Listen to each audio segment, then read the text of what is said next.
Elizabeth Plank is the executive social editor for PolicyMic, a fellow at the think tank Demos.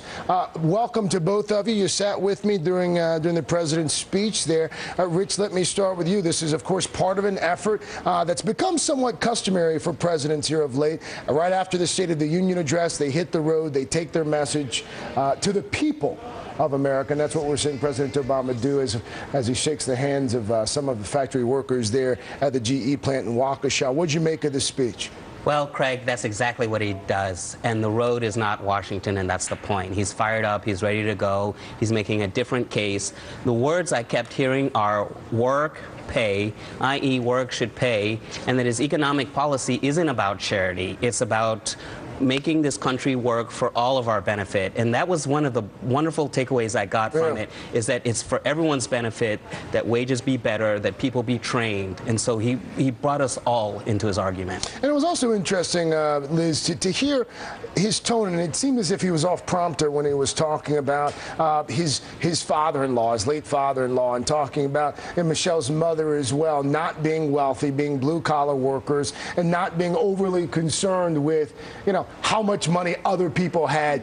It seemed as if the president was going out of his way there to make sure that the uber rich in this country understood this isn't about attacking your wealth. This isn't about attacking success. Right, and he proved that, he can put his money where his mouth is.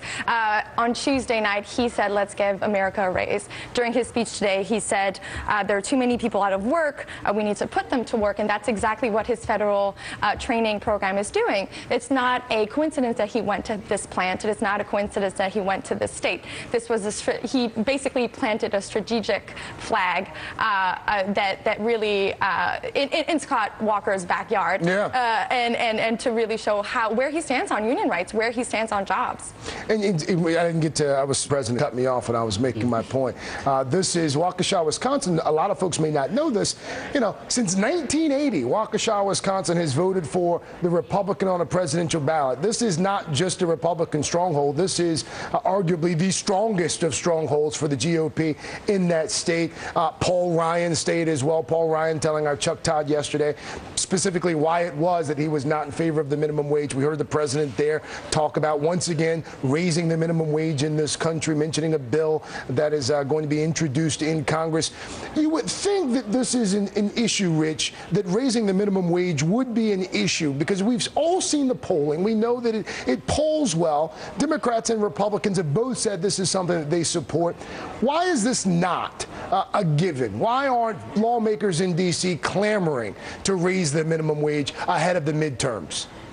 The donor class. 3 words for you, the donor class. And that's why I would totally think it's an issue. 76% of Americans support raising the minimum wage. But we have something in this country called the donor class, where never have we seen so much wealth and power concentrated in so few people's hands. It's the business lobby, it's the restaurant lobby, and it's all these forces. But the president, he's out on the road, he's trying to change this dynamic.